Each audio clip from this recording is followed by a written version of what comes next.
Hey, what's going on, everyone? Welcome to the Over the Cap podcast. It is November 23rd, 2024, and this is Jason Fitzgerald. You can find me on X at Jason underscore OTC. You can email me, jason at overthecap.com, or you can try to get in touch with me if you have a Blue Sky account at Over the Cap. I think that's what the address is there. Let's take a quick peek on that one and see. Let's see. Over the Cap. Yeah, that's what we have signed up there for. So you guys can follow me there. So it's been a pretty busy week. There's a lot of NFL news, all basically involving New York football teams. That's I guess the way that's just going to go this week. So I think this week we'll actually start with the Giants. Then we'll work our way into the Jets. Just a mess New York football. So always kind of entertaining, I guess. We're doing a beer of the night, if you want to call it that. So I don't think I mentioned this before, but I've been doing the low carb stuff again. So trying today for the first time, and I'm sure this is going to be a real good one, folks. The Bud Light Zero Carb beer. I can imagine that this is going to be something. I saw this and I said, all right, I was gonna do the Dogfish Head low carb thing, and then I saw this. And I said, all right, you know what? Let's give this a shot and let's see. Oh yeah, this is just what you could imagine. Yeah, basically this is water. I think that's what we're drinking here. So, and it's in a funky little can that we've got here. But anyway. Such is life. We'll be back on our regular beer stuff at some point. I'm not exactly sure when that will be, but certainly by Christmas time, we will be doing that. They already did have the Southern Tier stuff out, so we do have a little bit of that saved. They had another couple Southern Tiers I saw that were holiday beers that I hadn't seen in the past.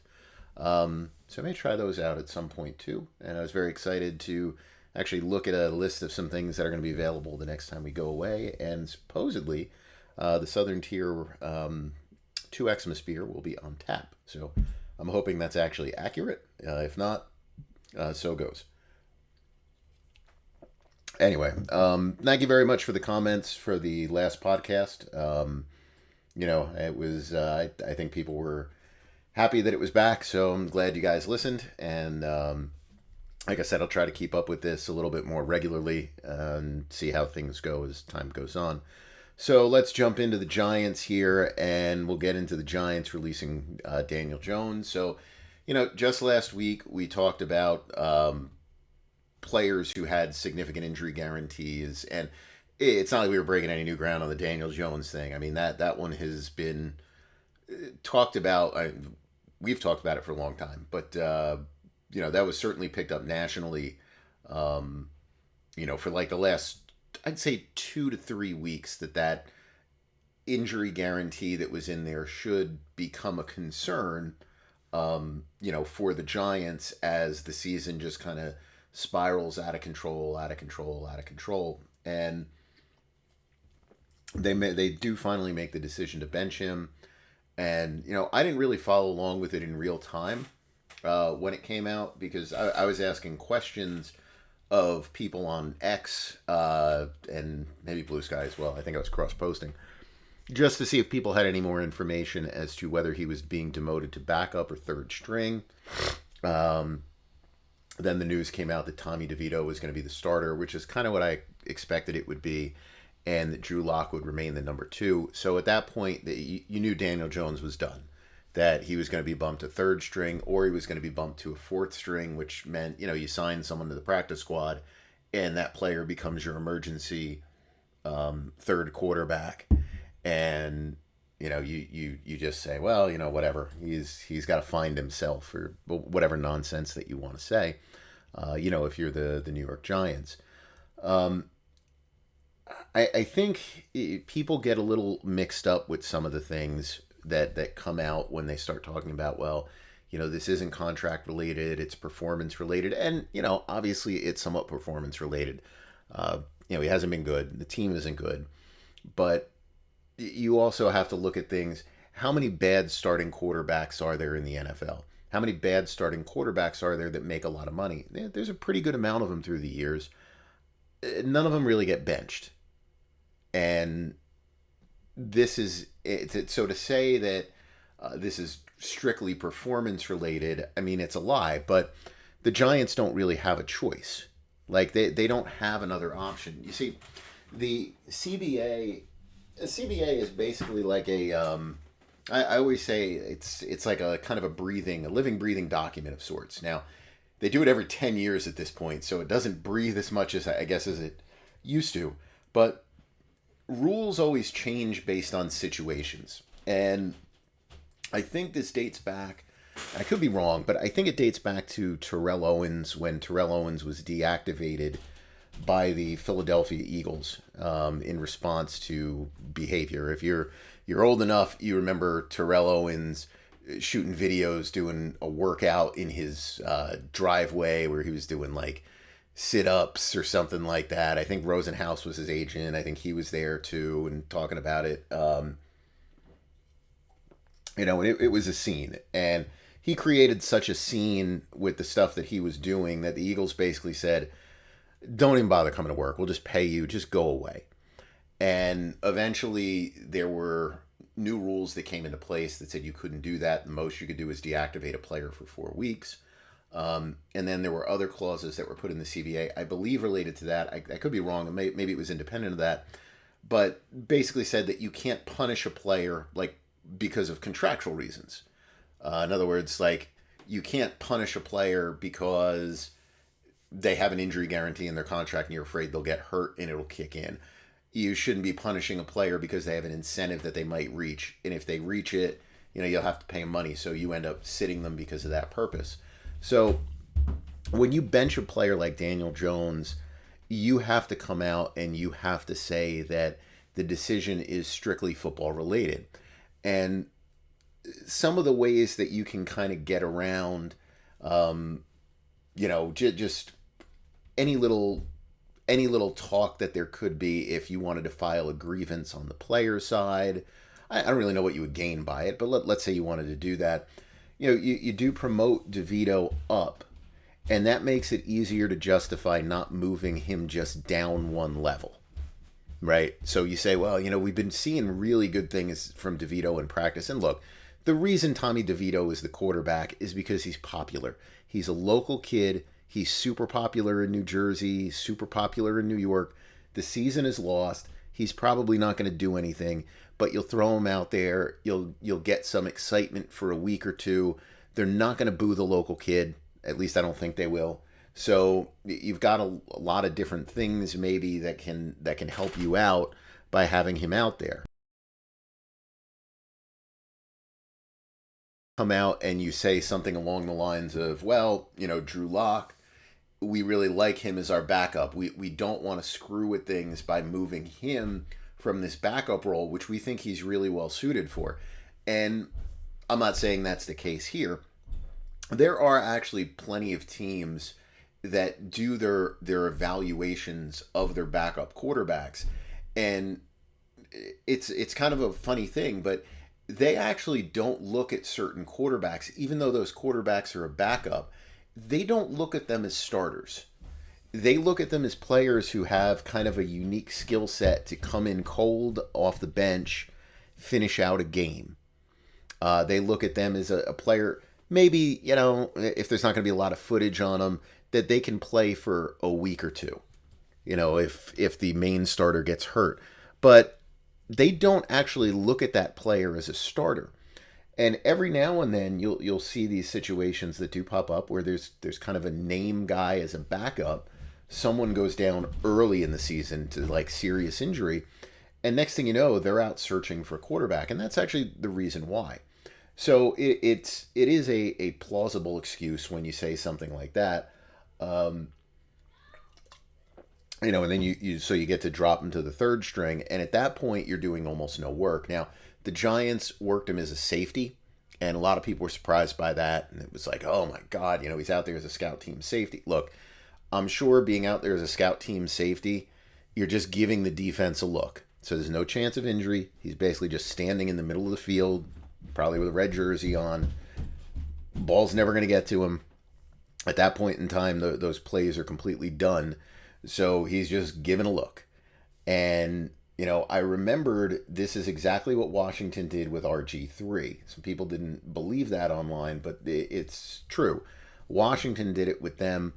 And, I don't know if it is. It seems like it's a way to embarrass the player.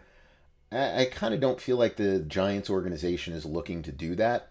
So I think that was legitimately like, well, they've got to do something. So this is the best role that we can come up with where they're not going to get hurt. And so you put them out there and you say, well, no, they are part of the team. They're doing something. It's not like we have them doing nothing. It's not like we're telling him he can't be. I don't know why I'm getting those kind of updates. It's something from my son, I think. Facebook stuff. I don't even use that. So you kind of throw that out there like, no, he's participating. He's part of the team. He's part of the 53. We're finding a role for him. We're finding things that he can do while he gets his head straight. And, obviously the situation then just becomes toxic. He comes out and he gives a statement. And then the Giants release him. And I can't really think of a comparable situation where you are releasing a player middle of the year who makes anywhere near this kind of money. He's a $40 million a year contract. His cap hit is $47.105 million. Giants saved about $700,000. He had some incentives in there that counted on the cap because Giants did something weird with that contract. Like I don't know if they just missed it in the rules or they just didn't care. But basically they used an incentive that's not like a legitimate incentive. So no matter what, that's always considered likely to be earned. I believe it was that they won the division or something like that. I forget exactly what it is, but it's not a legitimate incentive that you can put in a contract. So they counted on the cap no matter what. Anyway, so they save that portion of it. But I've never really seen a mid-season release of a player like that. Who's going to have that big money. So you're going to have a dead money charge if you're the Giants, $47.105 million for this year. Now, that's a little bit different in dead money than say Russell Wilson. Like Russell Wilson didn't play a snap for the Broncos this year. Now, Daniel Jones didn't play a meaningful snap for the Giants, but he was active for basically half the season or so. So it's a little bit different. Some people might say that the legit dead money on this one's about $15 million, which is the balance of his salary for the year. It's 14 million and change, I think is what it is. Or maybe it's a little over 15. So they do that, and then he's going to have the 22.21 million that's dead next year. And just going back on this one, and I think this is a great learning experience. I'm not saying it's a great learning experience for the Giants. Like, this is terrible for them. But I think this is a good learning experience if you're somebody that covers the NFL, if you're a fan that likes to talk intelligently about the NFL. If you're somebody that works in the NFL and you're looking to, move up in some manner, I think this is a good experience to learn some of the ways that you really need to focus on team building when you're kind of faced with decisions like the Giants were when it came to Daniel Jones. And this, at least for me, this isn't hindsight analysis. This was never like, oh, this was a great contract. This was always like kind of what are the Giants doing, kind of contract when they signed it. Like this was not, I don't think this was ever really a good decision. So you go back in time, Daniel Jones basically a bust for 3 years, right? Now, rookie year you can always throw out, but the Giants were going nowhere. Everybody's getting fired. Basically everybody's gone. And part of the reason everybody gets fired is a quarterback that you draft in the top 10 doesn't work out. So new coach comes in, new general manager comes in, and they immediately have a decision that has to be made as to whether or not they extend the contract of Daniel Jones for one more year. It's the picking up the 5th-year rookie option. And let me just see in the article here what that number would be. $22.384 million. And I I think that was the right decision to decline that option. Like, you've seen 3 years worth of film, all right? Even if you want to throw out that first year, you've seen enough to go, this guy really shouldn't be anything more than maybe being in a competition for a starting job, right? Like, there's nothing that we're seeing that says this guy is a capable NFL starter. And I'm sure they have some looks at him in college. Going back to the Bills, they were probably pretty set on Allen at that point. I don't think Allen had like completely established himself. I think that was that Allen was in the league 2 years at that point, so he had been pretty iffy after those first 2 years. But they probably hadn't done a lot of quarterback work. But there might have been a little bit of, some bias in there too about, what they thought about Daniel Jones as a prospect from back in the draft. So, they make that decision to do that. Now, just so you know, that decision was not a universal, like, around the league kind of decision. So I had spoken with somebody who works in the NFL, pretty high level position. And around that time, very specific to saying that, he would pick up the option on Jones. So again, none of this is hindsight kind of stuff. And I was like, really? It's like that would not be what I would do at all. Not that it matters is what I think. But I was really curious about that. And the thought process was simply that $22 million for 1 year, if your quarterback breaks out and he has a one season wonder kind of in there, it gives you something to work with. It's about $10 million cheaper than a franchise tag. And, it gives you some options in case the player works out. If the player flops, you're stuck with him as a backup, and it's a huge number to have as a backup. But, a backup is probably, the thought was the backup would probably cost you $5 to $7 million anyway. So you're all in on that is, more along the lines of like 15 million, 17 million, which is still a lot. Don't get me wrong. But it was a good safety net to kind of have, given the position, given options maybe that existed in the draft, to replace him. So I thought that was actually kind of interesting that there were people that, despite what they had seen, thought he was worth the option only because of the position and the possibilities that would come with it if he did have a good year. So, I thought that was kind of interesting. But I agreed with what the Giants did, which was you turn down the option. So Jones comes out and he has the best year that he's ever had, right? He looks like a competent NFL starter. I wouldn't say he looked like he was a great player or anything. Competent player. And they go out and they win a playoff game. They make the playoffs and they win a playoff game before they lose in the second round of the playoffs.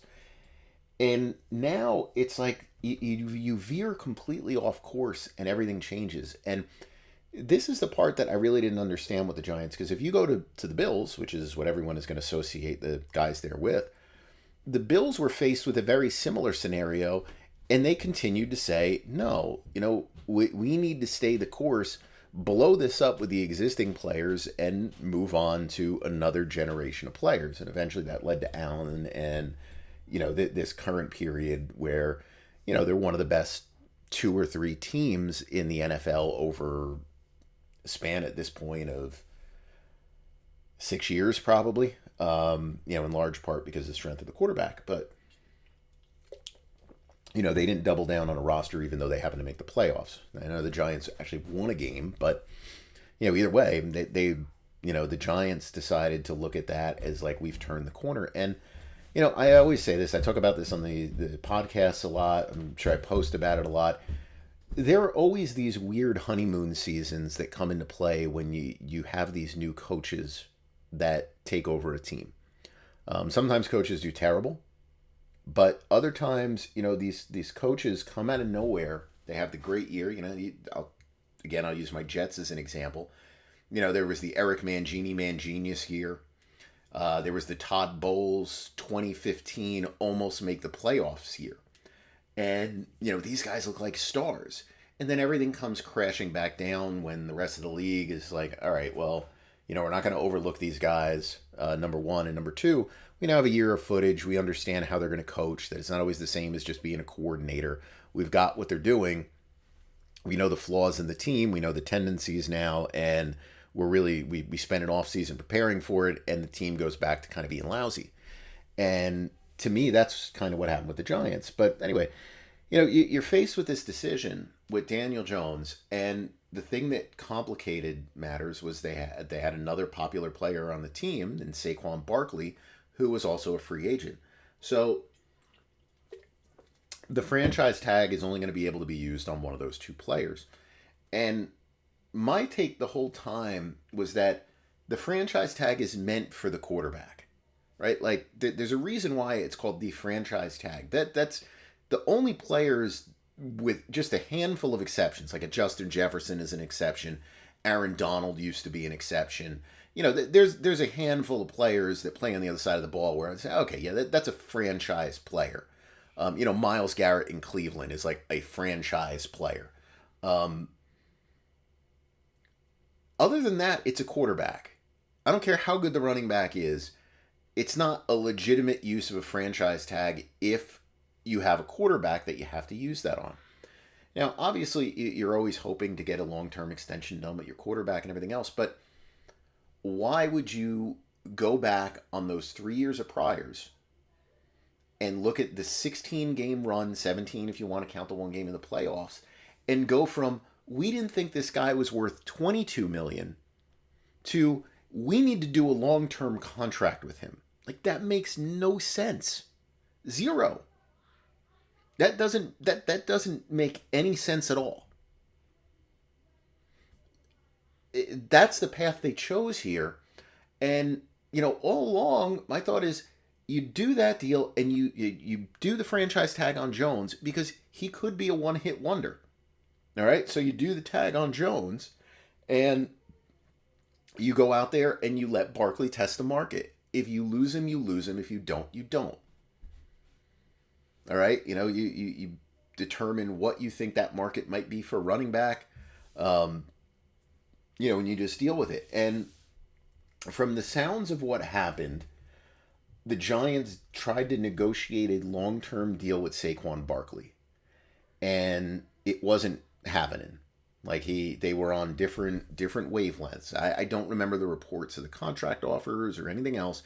They were on different wavelengths, all right, as to what they were doing with the offers there. Instead, they pivoted. It seemed like at the last second, out of nowhere, like right before the tag deadline, maybe a day or two before, and you pivot, and very quickly it's like, we have a deal done with Daniel Jones. And it's like, what are you doing?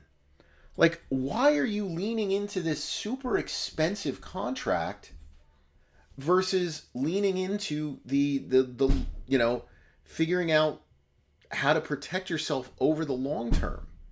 Like, it's to me, that's a mystery. Like, that's not a good process. That's not good management. And, I get you want to keep the band together for a year. Here we are. The band's not together anymore 2 years later. Barkley's gone and Jones is gone. So, when you make these contract decisions, and the quarterback thing, and this is what gets me with the quarterbacks. Quarterbacks are very expensive, right? Dak Prescott's at $60 million a year right now, and he's hurt. And that was questionable before he got hurt. There was a lot of question marks going on over there. The quarterback mistakes that are made around the league now are gigantic. The reason that they're made, teams don't have a stomach to deal with a quarterback controversy when it comes to a contract. Teams don't have the stomach to deal with it, number one. Number two, they always think they're getting a bargain by getting in earlier. And there are times when you do have to understand the market, understand the players, meaning the teams, not the individual players, who have players who might be extended and how those extensions might impact the market, right? Like, there are times when the market is going to dramatically increase. And there are times where you're not going to dig in and fight. Like Dallas, I'll use them again as an example. they dug their heels in on Dak Prescott before, and both times it led to big contracts for Prescott because there's no backbone behind it. Same thing they did with CeeDee Lamb, right? There's no backbone. There's like a lot of bluster, and that's it. There's nothing else that's there, and everybody knows it. So you end up doing like the crazy deal kind of anyway. But it leads to a bunch of mistakes around the league. And, when I've done studies of quarterback contracts, the dead money that's associated with these quarterbacks around the league has skyrocketed over like the last 5 years. Why? There's no logic behind the numbers in the contracts anymore. It's just next man up. And there's really no, for many of the players, there's no real track record that justifies the investment. Whether that's Trevor Lawrence, that's a recent one. Whether, let's see some recent ones. That's Dak, that's Trevor Lawrence. Jordan Love would fall into that same bucket. Tua, I think, kind of falls into that bucket. Now, those guys are playing okay. But, you look at these players on these top lists here. It's like, okay, Joe Burrow was solid he's been solid for some time. Justin Herbert, I have questions about Jared Goff with that number, but he's done pretty good. Lamar Jackson, I don't think he had questions about. Jalen Hurts, you had questions about. And I think, that team is pretty good. I think he's probably played well below the expectations of that contract. Kyler Murray probably hasn't lived up to his deal. Deshaun Watson certainly hasn't. Mahomes has, Cousins hasn't, but that's still early on. Josh Allen has, Matt Stafford, and Matt Stafford's an interesting one. I'll talk about him maybe in a minute. But, going back to the Giants with Jones, it's like, why go into this big number? And, people are like, well, they needed the cap space. You can make cap space a million different ways. You can make cap room a million different ways. First of all, if you didn't sign Barkley, that's $10 million off the books. Okay? If he had a $32 million cap number, so the franchise tag, let me just see here, it's 32.416 is what it would have been. That would have been the cap number. I think Jones ended up, what did he end up at? Did he end up at 19? They may have had to restructure him that first year. Let's see. Let's go back end and take a look at his contract. No, use the front end. And the internet doesn't want to work on there. There we go. All right. Let's see. Yeah, he was at 15.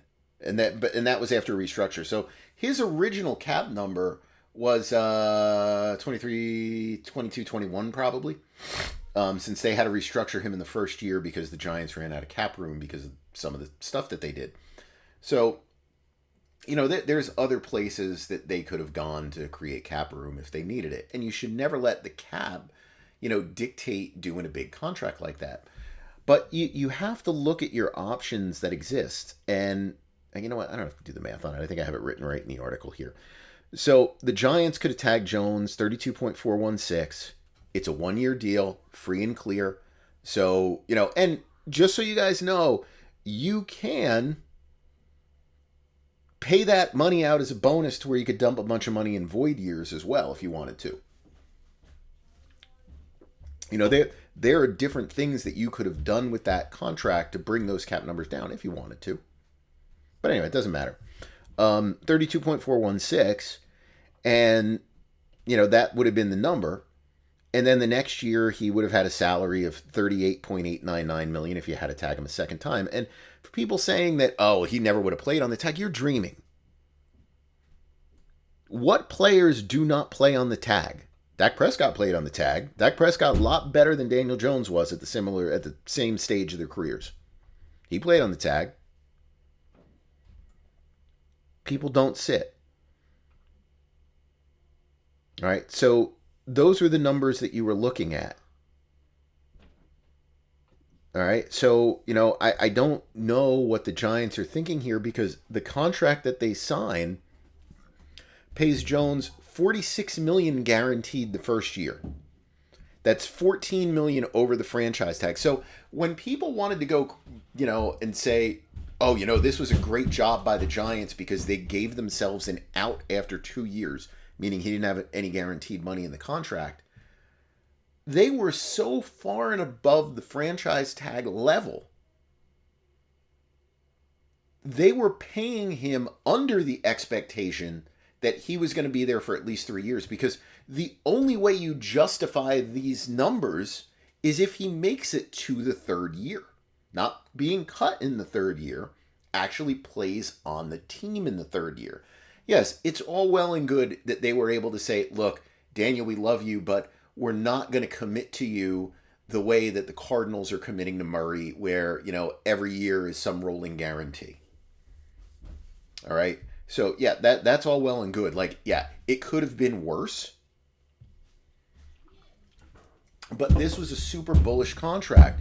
$82 million fully guaranteed, right at the front. I think it was $81 million guaranteed, and he had $1 million in workout bonuses. So the functional on this is $82 million. In the 2 years that you sign, right then and there.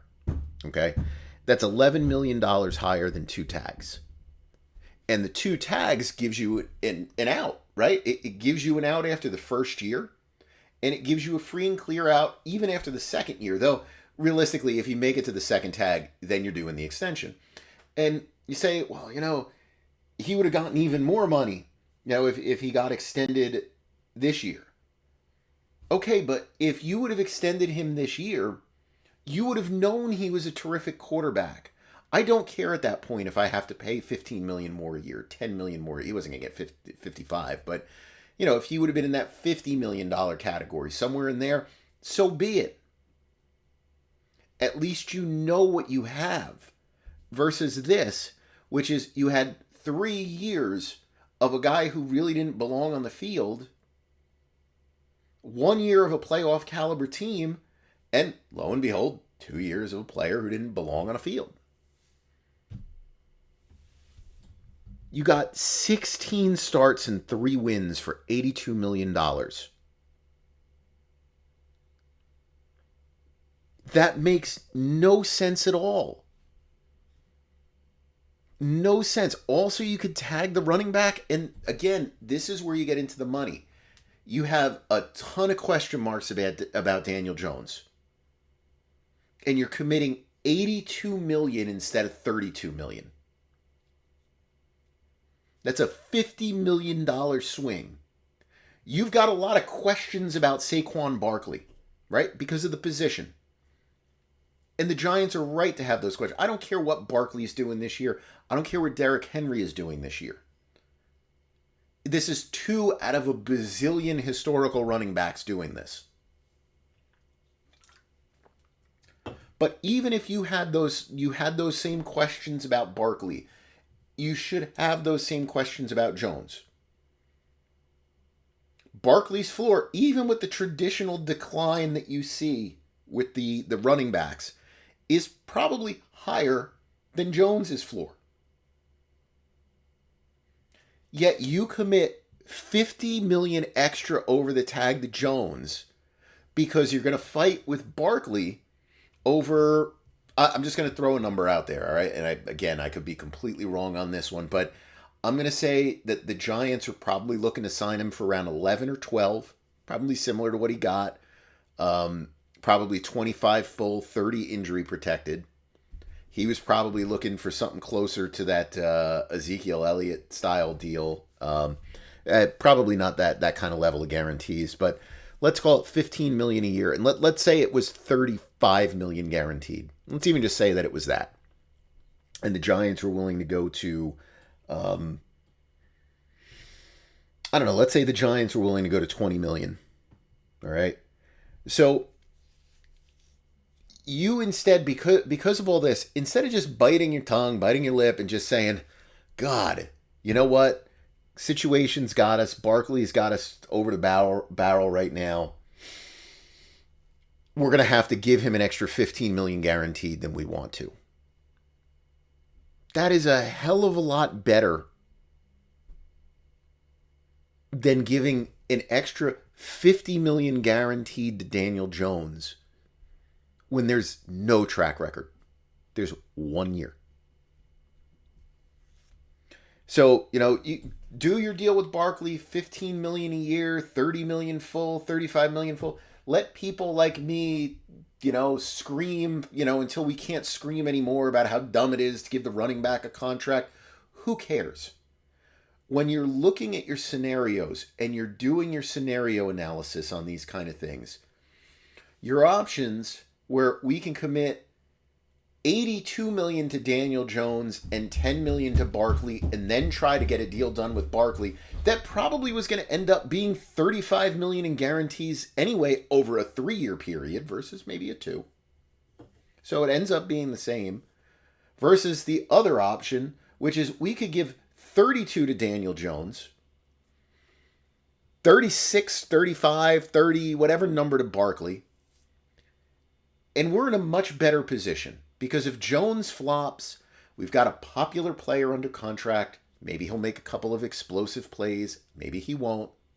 And we can get rid of Daniel Jones and we can turn our attention to the draft, where last year there were players in the draft maybe they could have taken. But instead, you've got this giant contract weighing you down, and it clouds your judgment. And when you play out the numbers and you play out the scenarios, all of this works against what the Giants did. And the issue was made even worse, in my mind, when the Giants went to 40, which for that day was a pretty high level contract, not the highest, pretty high.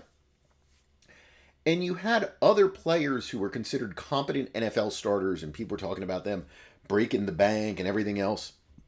Not completely comparable players, right? We have Geno Smith. He came in at, let's look up Geno, $25 million a year with incentives that could have bumped him up much higher. And he was a 1-year wonder, older player, and they signed him for 25. They didn't even tag him. They said, you think you can go find another job? Good luck. Because he would have never found another job. People talked about Jimmy Garoppolo and what he was going to make. He ended up signing with the Raiders for, I think, somewhere in the 20s. I think is where that was. Derek Carr, 37.5. Again, this is under Jones. And then this year, you have what is absolutely a comparable player in Baker Mayfield with the Buccaneers. $33.3 million a year. Why? Why was he so much lower than Daniel Jones? Well, the reason he was so much lower than Daniel Jones was basically because that Geno Smith contract, the Jimmy Garoppolo deal, the Derek Carr deal, they set some type of standard that, it's not a middle class, but that something exists. Geno Smith got $40 million guaranteed, 27.3 full. Baker Mayfield, 50 total, 40 full. Daniel Jones was at 81, functionally 82 full. 104, I think, injury. These are comparable situations. All you had to do was wait a week. You would have seen Geno Smith. Wait 2 weeks, 3 weeks. You're going to see Derek Carr. You're going to see Jimmy Garoppolo. You're going to see that market play out while you have him franchise tagged. While you have him tagged. And they didn't do it. Where I mentioned Matt Stafford, this is the difference that you get between good organizations and ones who are struggling. All right? Some people didn't like that. They were like, oh, I didn't know that you made these pronouncements, I think was one person said. Where I mentioned this is one of the worst blunders in recent NFL history. I put it right up there with Russell Wilson and Deshaun Watson. Now, Deshaun Watson's a different class, but I'm just bringing that up there because to me, those are the 3 worst contracts of all time. This is very on par with the Russell Wilson deal, that went on in Denver, where they're deals that don't have to be done. Watson's was similar. It's a deal that doesn't have to be done, but they do them anyway. And, that brings you to the Rams, who are just a much better organization when it came to that stuff. You trade for Stafford. He's got the 2 years left on his deal. There's no rush into a contract. It's like, look, Matt, let's see how things go. Wins a Super Bowl. No rush into anything crazy. $40 million a year. No $49 million a year. Let's ride Broncos. None of that nonsense. Not the $40 million a year like the Giants were doing. There's none of that. It was a totally different level of player that they signed for $40 million a year just because of the way they played that out. They waited to make sure the fit was right. Then they turned around and they tried to get an affordable contract that they thought was justified given his age and how long they thought he'd be with the team. So, that to me is a good organization. Other ones have struggled with doing some of these things. But it's a learning experience. To me, there's a lot that can be learned from studying what the Giants did and playing it out dollar for dollar with those two players, the risks involved with both, and what they should or shouldn't have done. And I can't imagine that there are too many people that would have looked at it and they would have said, yeah, the right decision is to do a $40 million contract for Daniel Jones. 16 games as a starter. That's it. And his full run with the team was, 28, 29 games, something like that. Now, if I'm the Giants, and I don't know, maybe they did this, right? They announced he was going to be released. He was not released on Friday. He did get released on Saturday. If I'm the Giants, so his contract's subject to waivers. Obviously, nobody's going to claim that. It's too much money. I would have gone to him and said, look, you want to get released instead of, sitting here. Let's redo your deal. We'll pay all but $3 million, $4 million of your contract. You're going to waive your guarantees for next year. We'll void out the deal, so you can still be a free agent. We'll void out 2025. We'll put a base salary in there that covers you for standard injury, $2 million or so, give or take a little bit. And then maybe you'll get claimed by a contending team. Now, he can double dip, if he doesn't have to accept anything like that. The Giants have the right to do some changing, but they can't get rid of that guarantee in 2025 unilaterally. So, that would be prohibitive to a team claiming him. They need that waived as well. But, I would have gone to him and said, look, this is a resolution for us. We'll pay this. Maybe this will be tempting enough for another team to come and claim you. Or you get his salary low enough to where maybe he doesn't double dip. So you do get the offset on the P5. Because what happens is you can double dip through termination pay. So even though that guarantee has an offset clause to it, Jones can just go in there and claim termination pay privileges. So, it depends. If the salary's low enough, probably won't happen. But, if you're the Giants, I think that's your best chance to save yourself a couple million extra is to do something like that. Whether they did it or not, I guess we'll find out.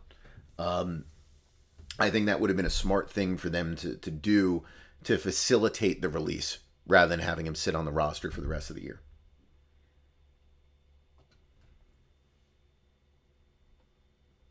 So, anyway, sorry about that. I just had to grab another drink here. I would say that it's a good learning tool to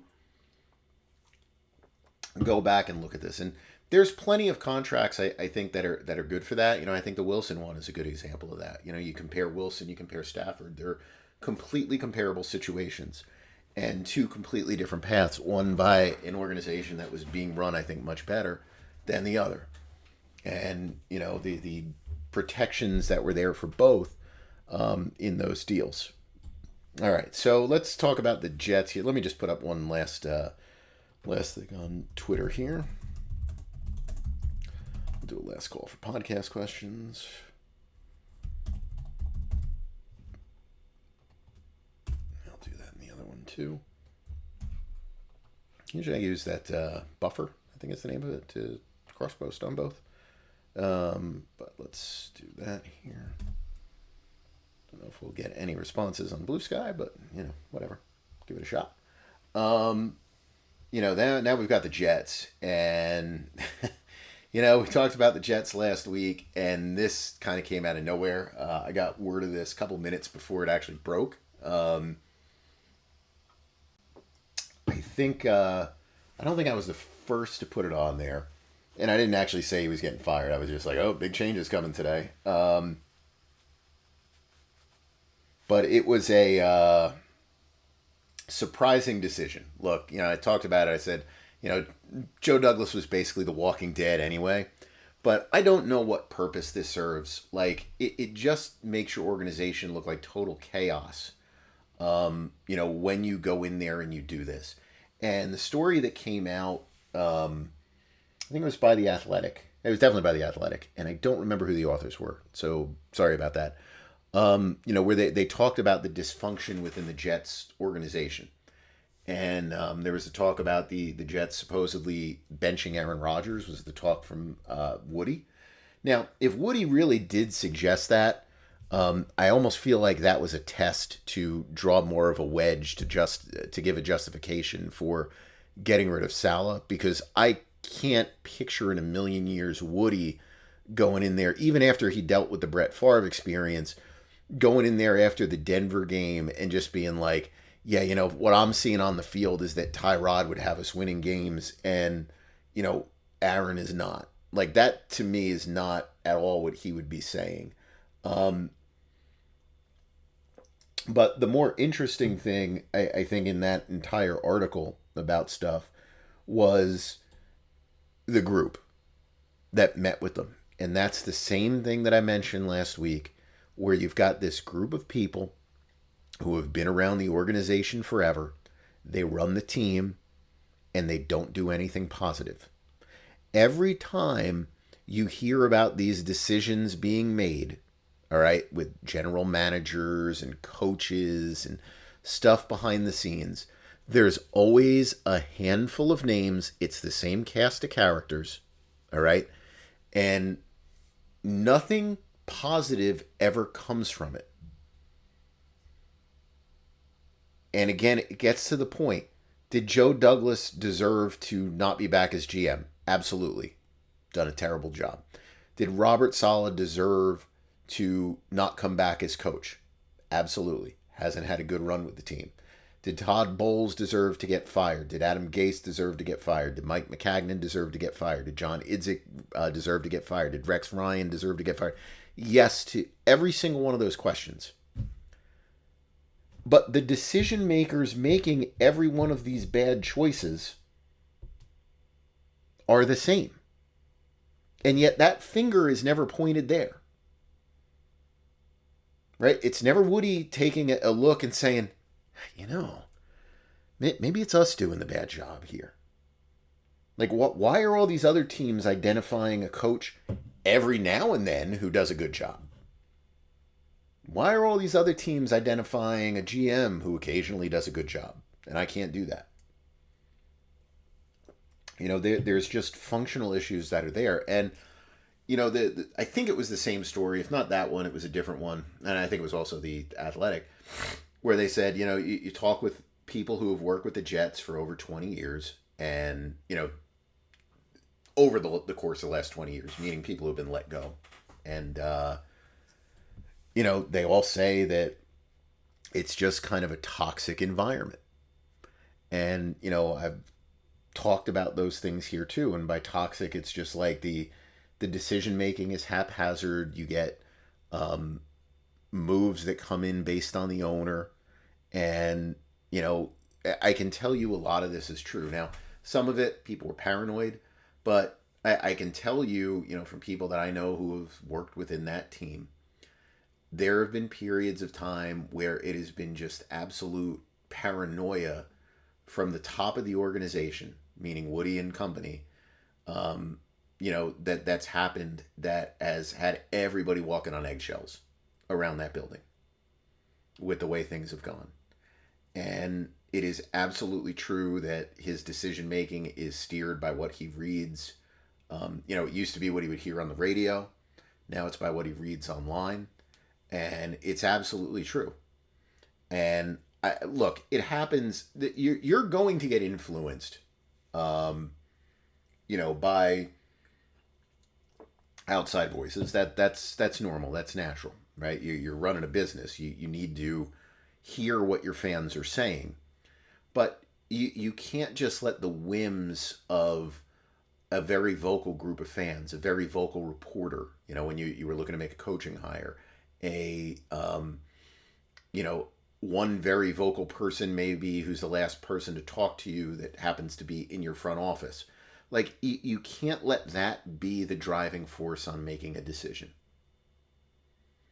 All right. Now, was Davante Adams forced on Joe Douglas? Yeah, probably.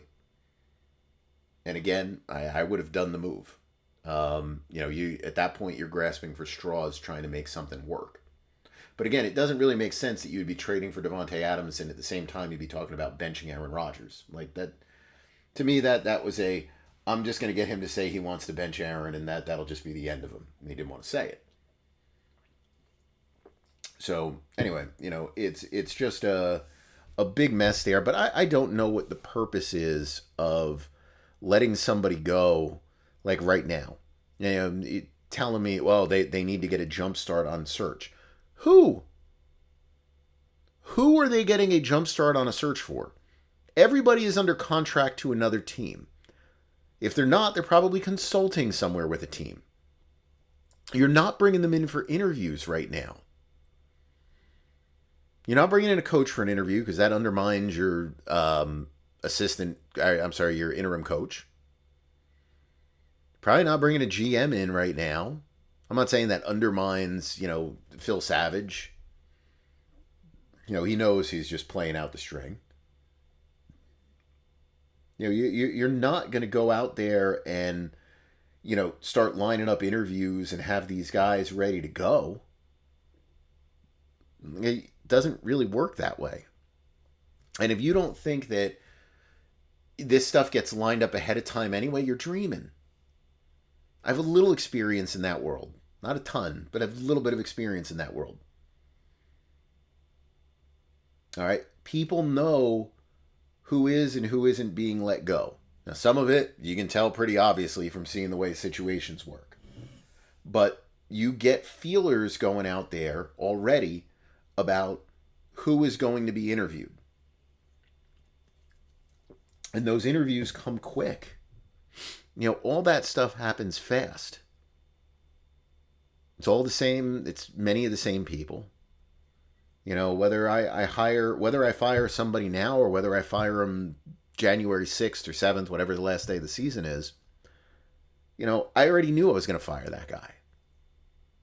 So I've already set up who I want, who I need to go after. And I've set up my interview process to where I'm ready for, conducting that process when I bring these people in. So I don't know what purpose this served other than just like getting a back page story for a day. It's like I said, the Giants stole the spotlight with the benching of Daniel Jones. It's like, hold my beer, I'm going to fire my general manager. And of course, the Giants came right back by releasing Daniel Jones, took the spotlight right back. But, it makes you look dysfunctional. And then you got Rex Ryan now lobbying for the job. Look, I loved Rex. I thought Rex was a lot of fun. Rex Ryan hasn't coached in the NFL in ages. All right, this is not a situation where Rex went back to the ranks. Maybe he's learned something. Rex went to Buffalo, learned nothing, did exactly what he did with the Jets. Same kind of end results that he got there, got fired. He's been working in TV. Great personality. But he hasn't really been in football. And the football game has changed a lot since his successful run. Things are nowhere near the same defensive oriented.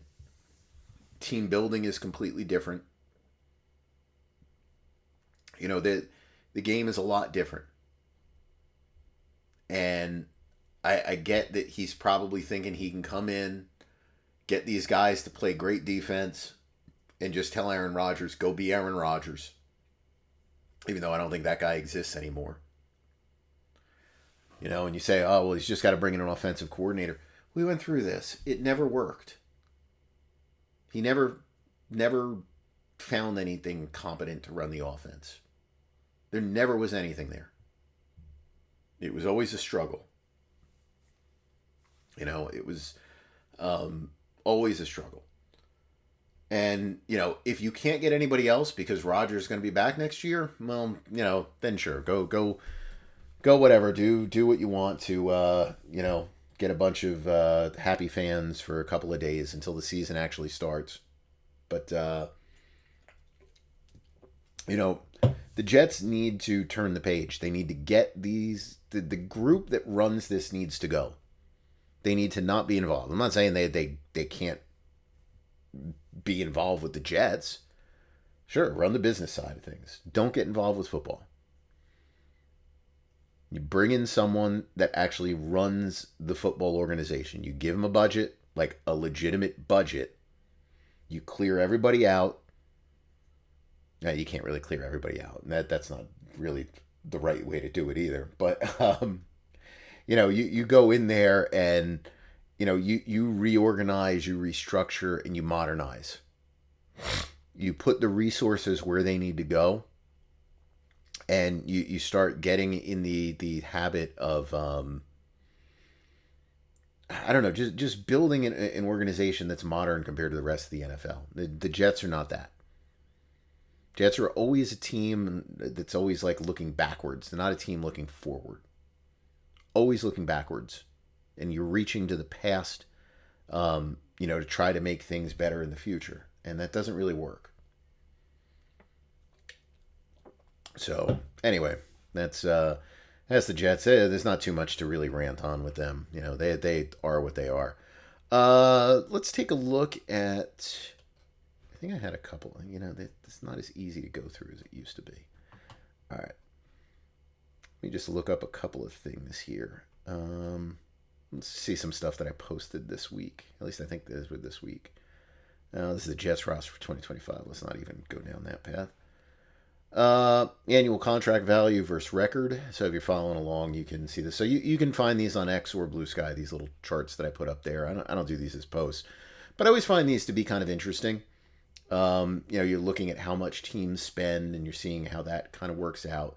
By spending, we're looking at the annual contract value of the players. Now, oftentimes the teams that are going to be, higher spenders are going to have that non-rookie quarterback. But, these charts do show you that there's kind of, multiple ways to kind of,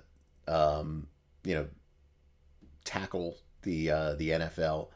I think in general what happens is teams who spend, and when they're spending on players that are relatively in their prime, they can do pretty well. Teams that don't spend at all, they struggle. That's a hard part of it. Now, it's not like they're not spending because they're not looking to spend. Usually it's just that they don't have players to spend it on. And then I think you have the other side of the equation where you look at the teams kind of underperforming the spending, which in this case would be like San Francisco, Miami, Cincinnati, Dallas, the Jets, Jacksonville, Cleveland. In some of the cases, I think those are teams that are a little long in the tooth. They've had players that have been there for too long. So you've got these annual values on these players, but those players really aren't in their primes anymore. And, you expect them to be in their primes and they're not. And so you end up with like a substandard performance. When you look at the teams that are not spenders that are doing pretty well, you've got Denver, that's a rookie quarterback. Arizona, that's been a capable quarterback. Washington, rookie quarterback. Green Bay, just a very, very, very young, cheap offense with a quarterback. Justin Herbert with the Chargers, clearly, and then you got the coach there. Then you got the coaching staff in Pittsburgh, plus the low-cost quarterbacks that they have. And those quarterbacks aren't really good, but they're whatever. When you look at the low spenders, you've got the Colts, the Bears, the Buccaneers, the Saints, Panthers, Patriots, Titans, Giants, and Raiders. Giants are probably way lower now than where they are here because Daniel Jones off the books. So I thought that was one. Let's see what I did here. Dead money through record.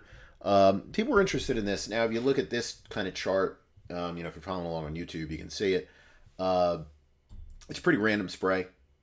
What you'll see. And, I think that for the most part, when you look at a given year, dead money is kind of meaningless because it's accounting. You can manipulate, you can do whatever, to kind of work around that. And if you look historically at trends, that's pretty much been the case.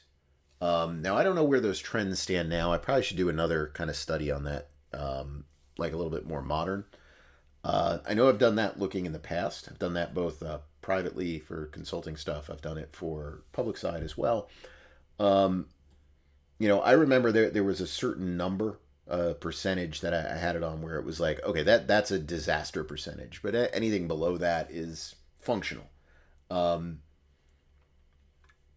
Those numbers have changed, but I think the way it would work out now is the Broncos, who are, bucking the system, are one of the teams that's above it. Back then, I think the only team, when I looked, that really bucked the trend was the Buffalo Bills. And I think the corresponding factor for both of them is that in Buffalo, you had the quarterback that was young in Josh Allen.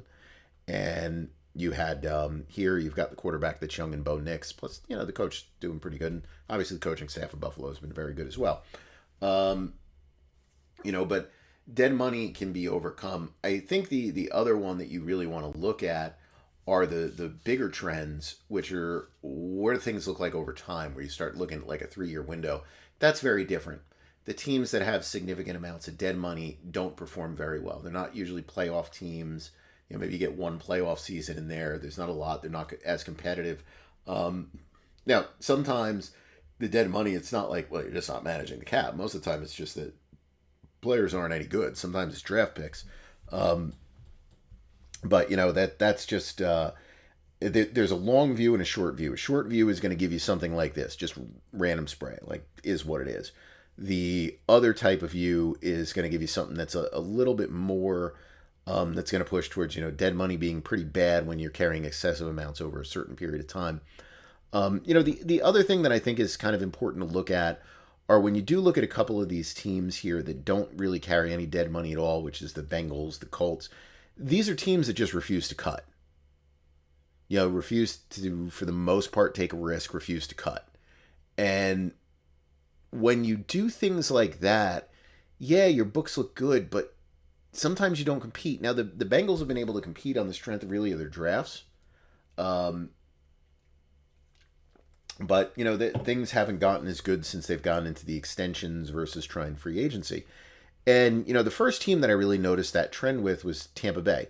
Tampa Bay went through this period of time where they refused to use signing bonuses. The only players that had signing bonuses in their contracts were the rookies that they drafted, because basically that's what you had to do with a draft pick. So they carried like no dead money. Like there was nothing on the books at all. And my take on it is that means you're also taking no risk. Like instead of optimizing your salary cap space, I'm not saying you gotta be the Saints and just go, bat whatever wild. But there's moves that you want to make to optimize your cap space now, because a dollar today is probably more valuable than, that dollar tomorrow. And they didn't do that. And the Buccaneers were never successful, even though they were never carrying dead money. The Raiders were the other team. Then after they got through that period where they were a mess, GM was like, well, I'm never going to have that happen again. I'm going to go almost an all cash structure. And it's like, yeah, but you're not optimizing what you can do with your roster in the present. And so even though these teams, and this, again, when you looked at the long term on this, the teams that never carried dead money also were never very competitive. And I I think the reason for that is you've got to take some risk. I'm not saying you got to take Daniel Jones level risk, but you got to take some risks, right? You've got to push some money so you can sign another player or two players. Because when you don't use any of those bonuses in there, all you're doing is burying the dead money in a given season. Like the Bengals right now, okay, their number here is probably around 10 million. I'm going to guess if you ask a Bengals fan, they might be able to look at that roster. Colts probably, definitely. But they might be able to give you two or three players and go, oh, I wish those guys weren't on the roster. And all that means is that's dead money that just happens to be on the team. Kind of like Daniel Jones and the Giants, right? Like if Daniel Jones wasn't released, the Giants were at $35 million in dead money. In reality, like Daniel Jones was dead money.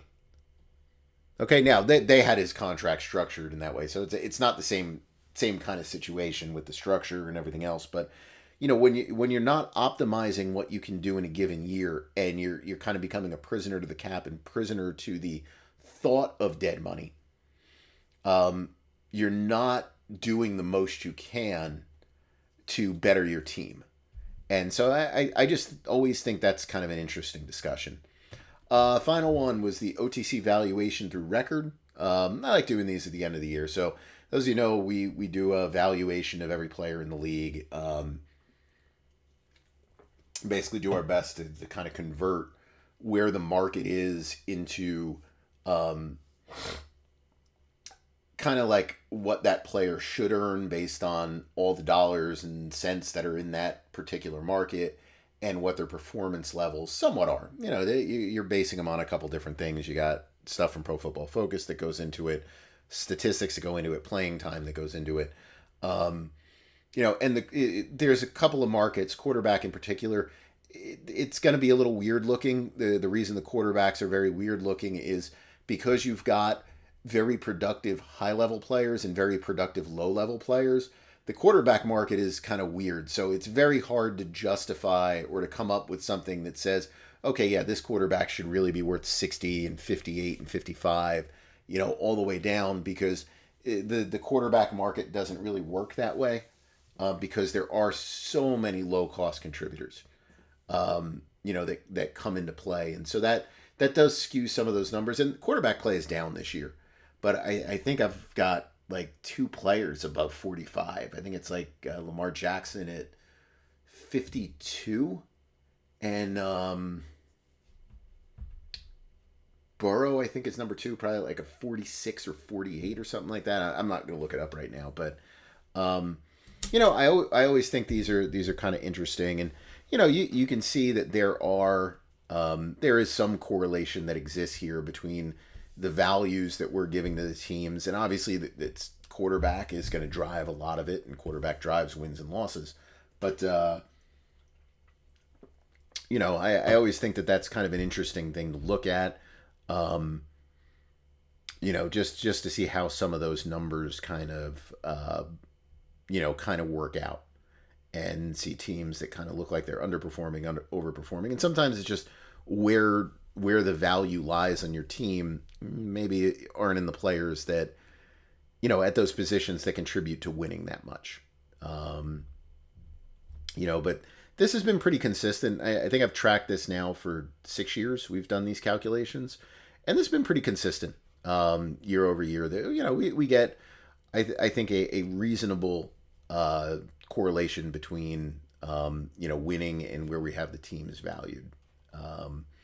So I've been happy with that little stat that we kind of keep. I don't get to always do it every week, but usually I'll catch up and catch up with those things and see. So all right, let's get another drink here, and then we will get into questions. So I'm just going to pause this for a second, and I will be right back. All right, I think we're back here. I was checking out some things as they pertain to some stuff here. I was trying to get the other computer running. It doesn't seem to be running very smoothly. I'm not sure what my son did, but he certainly got rid of like the mouse and some other stuff on the computer here. So I'm trying to see what's going on.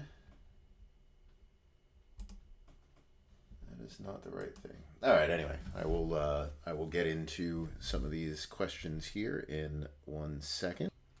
All right. I think it's back running properly now. So anyway, so we'll start with the email stuff here. So I'm just going to start with this. It's not really a question. So this was just some comments from Randy that he gave. So I just wanted to let him know that I didn't get a chance to email him back, but I really appreciated the comments and a lot of the details here. He had a lot of stuff on the Dallas Cowboys and some of the things that they've done okay with and some of the things that haven't gone too good. And I thought one of the things that he brought up that's really good is that one of the ways the Cowboys don't kind of utilize different roster building methods here is trading away players for draft picks and younger, cheaper players, and that they only trade the players they're going to cut. And I think that is pretty much accurate. That you look at Dallas, and there certainly have been plenty of young guys that they probably could have traded that they just let go to free agency, and you end up not getting a maximum return on that. Now, granted, there's years where you're not going to do that because you're a competitive team, you're a contending team, and you're not going to upset the apple cart that way. But that there are times when you could move on, and it doesn't have to be younger players. I mean, it could be veterans too. And I know I mentioned like riding guys into the dirt, like a Zach Martin or Tyron Smith or something like that. Like there were times when it may have made sense to trade them, even though I get it. Older organizations, they don't like to move on from players. Especially ones who have had careers that have gone on that long. But yeah, it's when you're not going to be a team that's active in free agency, you need to maximize your draft return. And that maximization sometimes has to go beyond just getting comp picks when those players really are worth more than compensatory picks. And I think you have to be realistic with yourself about, those possibilities of players you are going to keep or not going to keep. At what point does kind of that curve of value go from being a trend up, then trend steady to trend down? You don't want to be stuck in that trend down phase where you're just sticking with them because, they're a name that you happen to like. And so anyway, yep, that was really good. Steve, he mentioned a couple of podcast topics, and I probably would have actually maybe talked about this stuff a little bit this week. The only reason I didn't was because the Daniel Jones, Joe Douglas stuff, so I figured I would kind of go with that. So one of them is insurance on player contracts. Now, I think I spoke about that before on a podcast back in maybe July. But just a quick rundown on that, and I could do more of a topic on that if you guys would like. The insurance and player contracts, basically what you're doing is for players who are very expensive players, you are taking out insurance on certain parts of their salary. You're insuring a percentage of their signing bonus. You're insuring a percentage of their contract. And basically what you're doing is the way most of the policies work. And I don't know the policies themselves, but the basic gist of it is like when a player signs in 2024, all right, you will have an injury. You'll have an insurance policy that probably covers the entire signing bonus, the player's paragraph 5 salary for this year, and probably the paragraph 5 salary for next year, and maybe a portion of the paragraph 5 salary in 2026 if it's guaranteed, assuming that an injury happens between now and usually it's the end of the year. They'll date it more like the end of the league year, like they'll mention like March or May or something like that.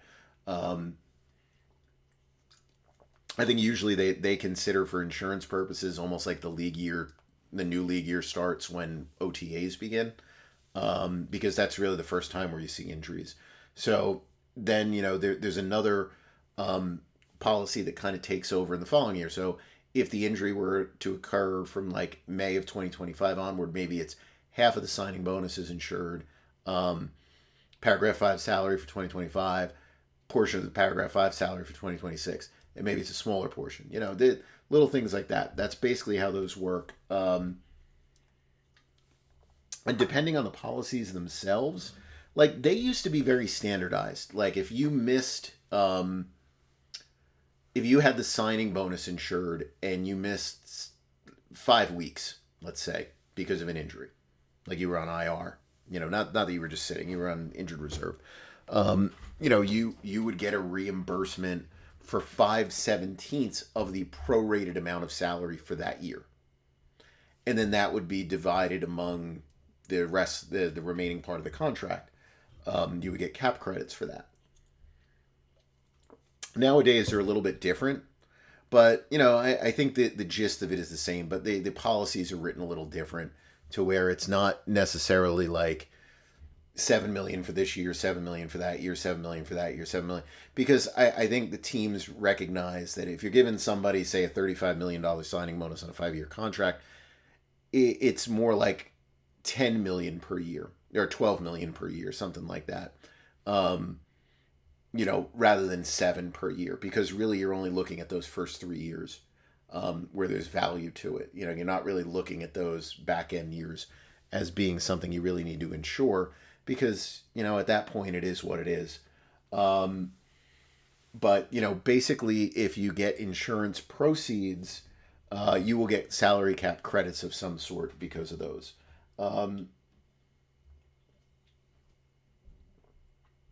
Option and roster bonuses, not sure how that works in relation to base salaries. So that's a pretty good topic. That's probably one that I should take a little bit more time with.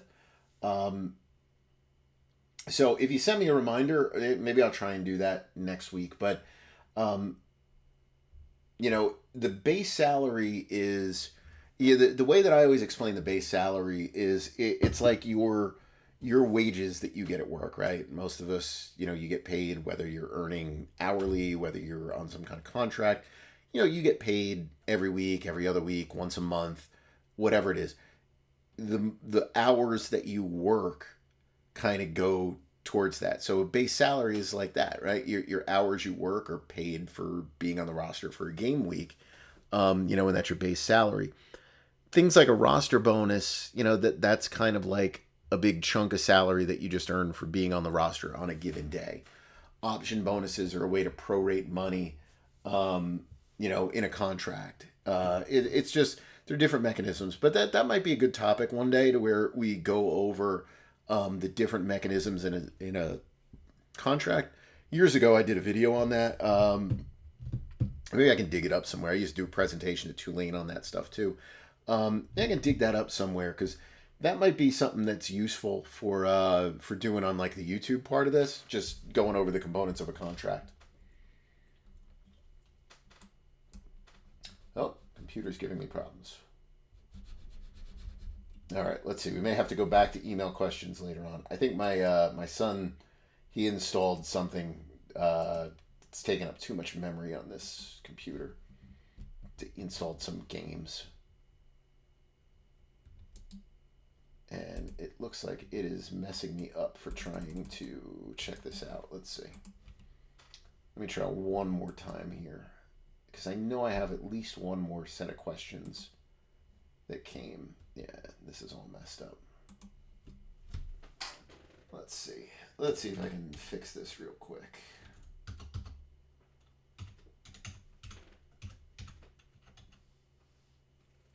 Let's see if I can get anything to come up. And answer is, looks like no.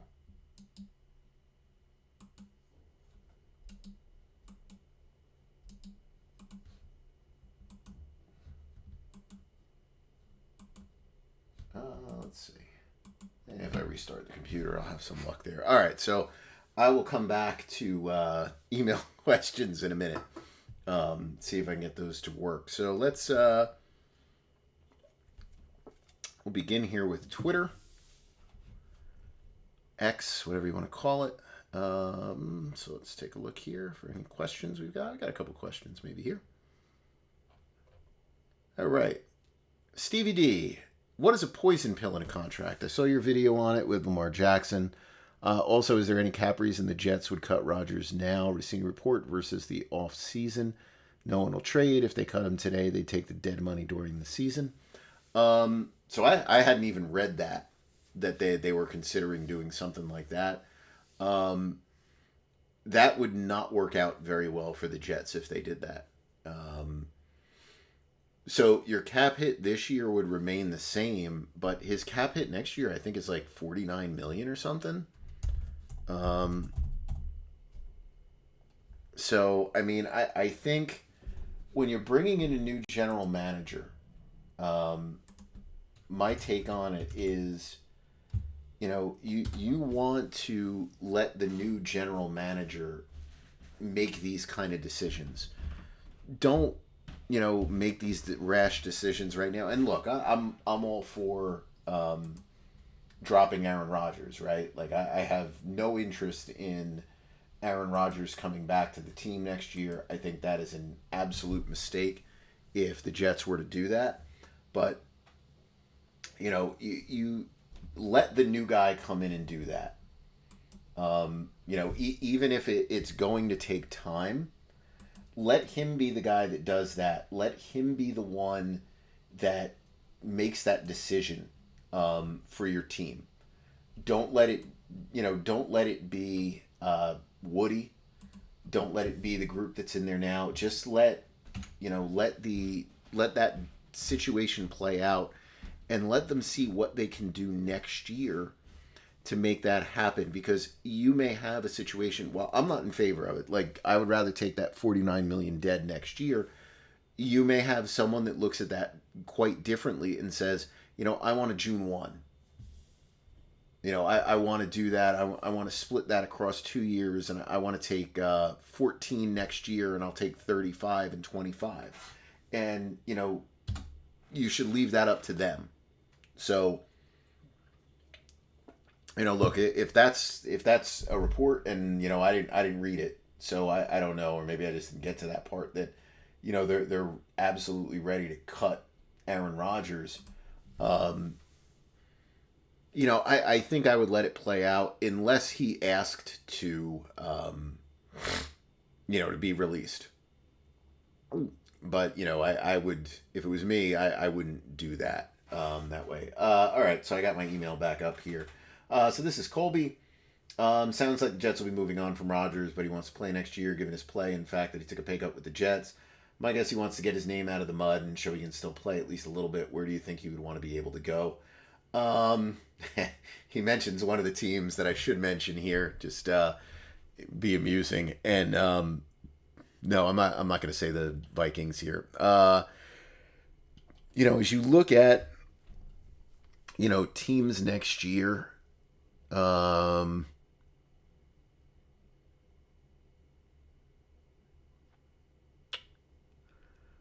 Titans do some silly stuff. They need a quarterback. I would say teams like the Titans could look. I don't think the Giants would look. I think if it came cheap enough, the Steelers would look. I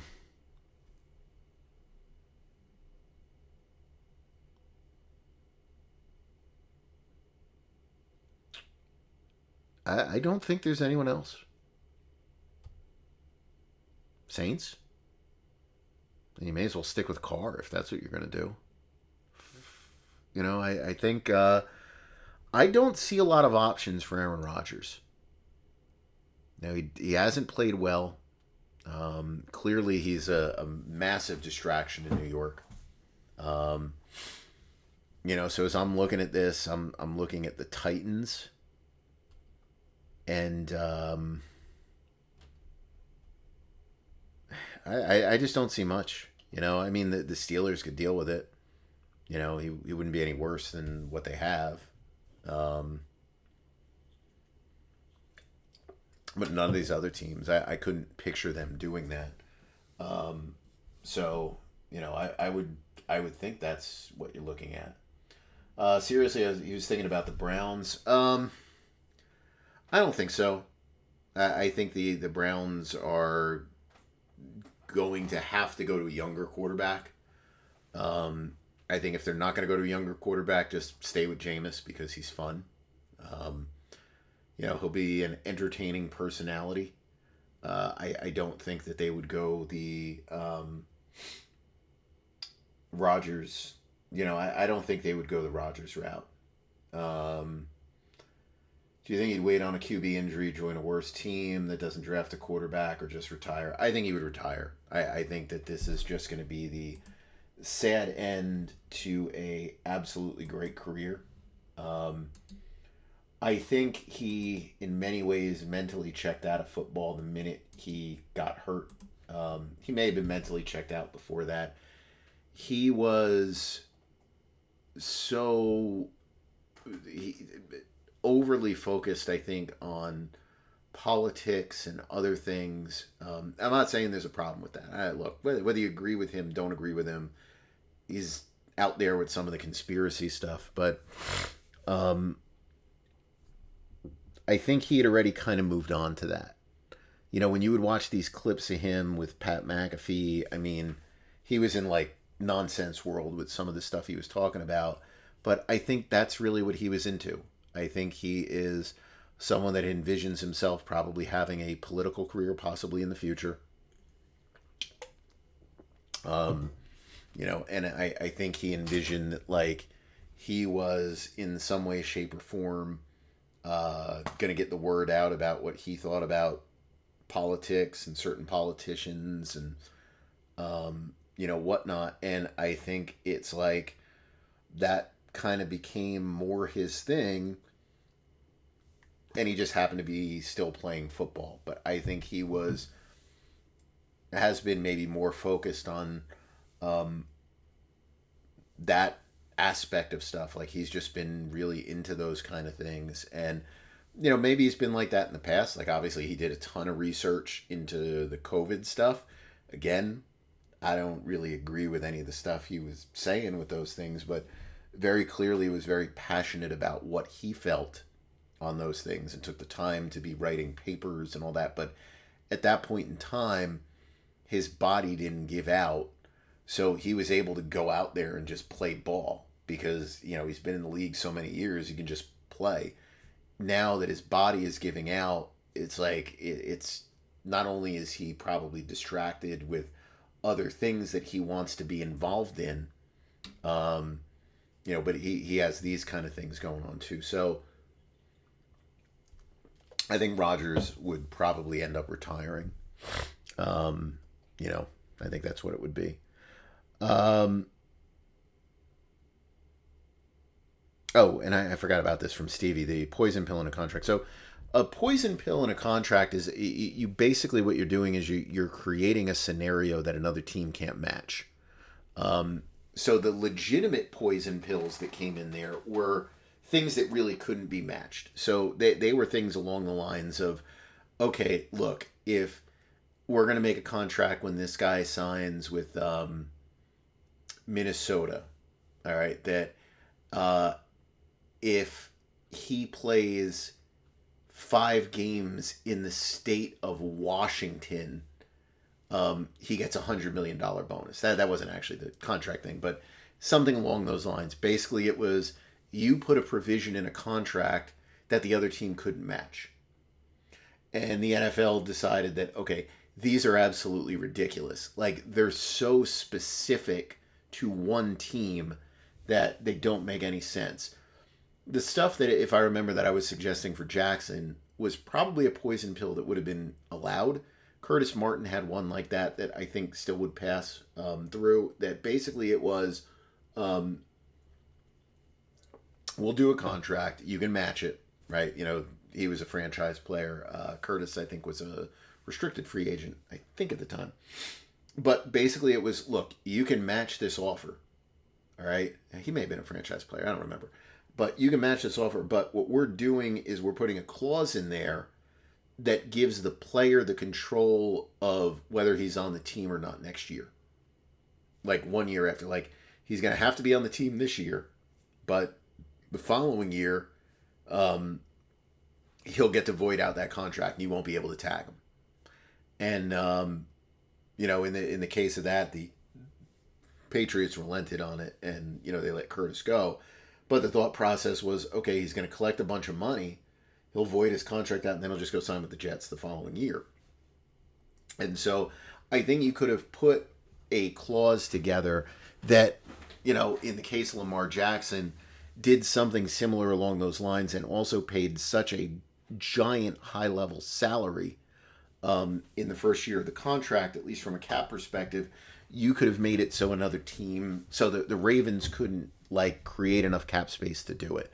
And I think there were only a handful of teams, but it was getting creative like that to do something that they couldn't match, but not to the extent of the old poison pills where it was like, okay, I'm going to sign an offer sheet, and it's going to say if he throws for more than 10 yards in the state of Maryland, he unlocks a $50 million bonus. Like that wouldn't be allowed. All right, AJ, with the cap held from recent failing quarterback contracts, do you think that will slow the continuous push-up of salaries for the middle class or below average quarterbacks? I don't think so. I think it's an interesting topic because you've got, Trevor Lawrence being as bad as he's been this year, and it's not all his fault, right? But I think that one is really going to stick out like a sore thumb because there were a lot of people that were very negative on them giving him that deal in the first place. I don't really know why, but, because that kind of came along with where I thought it would be. But, I do think that there is going to be some pushback on it. I think clearly Baker Mayfield was. I think Geno Smith was. I think there are some teams that are willing to push back on it. But, it's interesting, as to what teams are going to do. I think the bigger question is, will they really push back on some of these younger players? They should. And I say this with all the positions. The teams, the people who work in football admin, and, the older guys probably still will do this, but you've got to be willing sometimes to fight with the agents. This can't always be like, whatever, we'll do what we do, shake hands, hug, and, it is what it is. Like, you've got to, at times, I think you've really got to, kind of mark your territory, plant a stake in the ground. Like, what Dallas does is fine. The problem is Dallas just caves, and everybody knows they're going to do it. You've got to kind of set standards every now and then and be willing to, move off of those players, even though at times it might bite you, right? But you've got to be willing to do those things, or at least be willing to have that fight. Like, you need to be able to fight with a player during training camp. It's the fact of things. But not just to the point where you're basically giving them, the summer off and then just caving in and giving them whatever they want. Like, you have to be willing to go in there and really fight with them and try to push to get something that you want. Like, even San Francisco with Brandon Ayuk, I have a feeling the contract guys there didn't want to do that deal. Even though it was not what Ayuk was hoping for. But teams have to be more willing to, I think, fight on these things. SF Jets, I know head coach and GM job openings are limited, but do you think the Jets will have options, or will they have to hire whoever's willing to join the team? I think the Jets will kind of lean towards whoever wants to join, whoever, is willing to do it, unless you shell out major money. Like, they shelled out major money for Joe Douglas. I don't remember who the other GM was that was possibly popping open, or maybe did pop open, and then the Jets very quickly were like, "Oh, we better make sure we don't lose him." I think that's how it'll work out. I wouldn't mind them going after Jake Steinberg from Philadelphia. That used to be Philadelphia. I think that would be interesting. I think that would be, you're bringing in someone from, a very successful organization. And I know he's doing other stuff right now.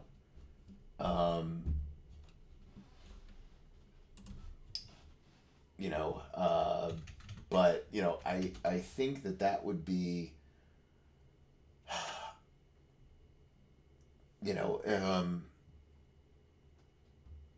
I think I don't know. I think Rosenberg would be a really interesting choice. Um, I think that'd be an interesting one. He's out there. I think that would be interesting, and I think he would be willing to do that. And I think I just did I just call him Steinberg at first? That was who used to write about the Jets years ago, younger kid. Um, but I think that would be an interesting choice as someone that would come from a very successful organization, really has a good handle on contract stuff. Would be able to come in and I think usher kind of a new thing. I don't know if he'd be willing to do it. He's doing his own thing right now with like the college stuff, but um, I think that would be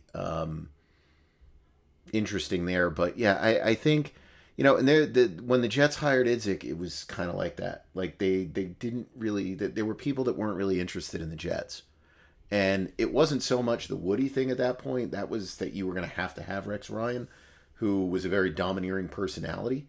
Um, so I don't know, but I wouldn't be too positive about it.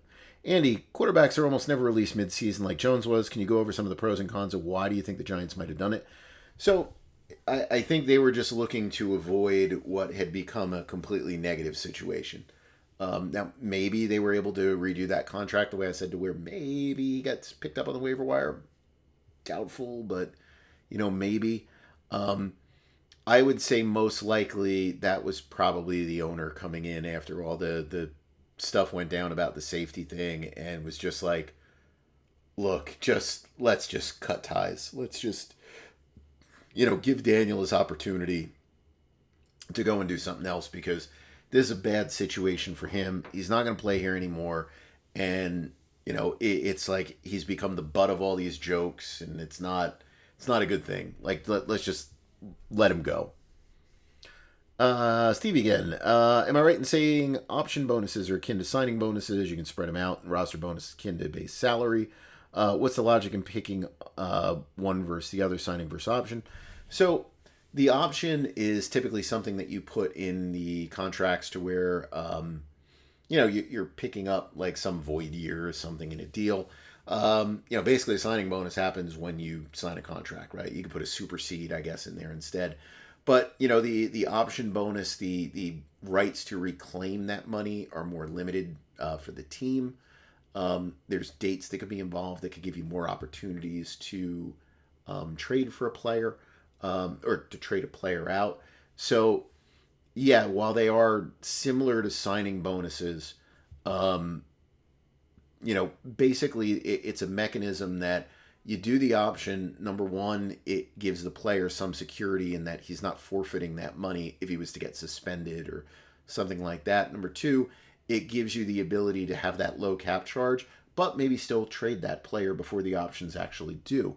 The roster bonus typically is something that is more to get a player to sign, and it's a way to get more cash up front in the contract. So let's say that the going rate on a player is $30 million in new money in the first year, and a team doesn't actually want to pay that, but they're willing to pay you 25.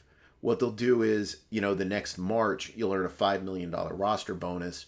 Maybe that'll be paid out a couple weeks after that. Maybe it's paid out in June, but basically it still gets you to that $30 million along the same time frame as that original $30 million would have come in new money, right? Because that's now paid over 36 weeks, I think it is, commencing with the start of the regular season. So it gets things to be like kind of that same time frame. For teams that don't do guarantees past the first year, like Green Bay and Pittsburgh, not Philadelphia, that's an opportunity for you to go in there, all right, and make some changes. So you can kind of go in there and say, look, we're not going to guarantee your salary. Like, let's just cut this off. We don't guarantee salary in the second year. We're not going to do it. But the Bengals also do this too. What we'll do is we'll give you a March roster bonus. It's not injury protected, but we'll pay you a $10 million bonus in March.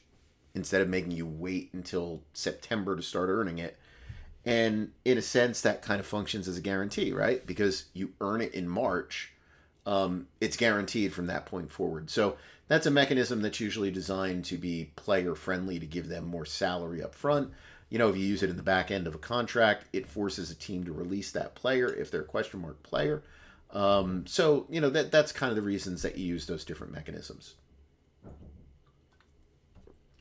Steve, again, how does insurance on contracts work? Does someone have to miss entire season, or if you can do it per game, why don't more teams utilize it? Also, has a team ever approached you about working for them? So insurance on contracts, you know, I mentioned that before. You don't have to miss an entire season. Typically, it's weeks that you've missed. Usually, you got to actually be hurt, so you're going to have to be on IR usually to do that. More teams don't utilize it because the premiums are very expensive, right? You're talking about massive payouts. So the premiums on these things can be pretty high. Yeah, I've been approached before by teams for doing stuff. I do more kind of some consulting things.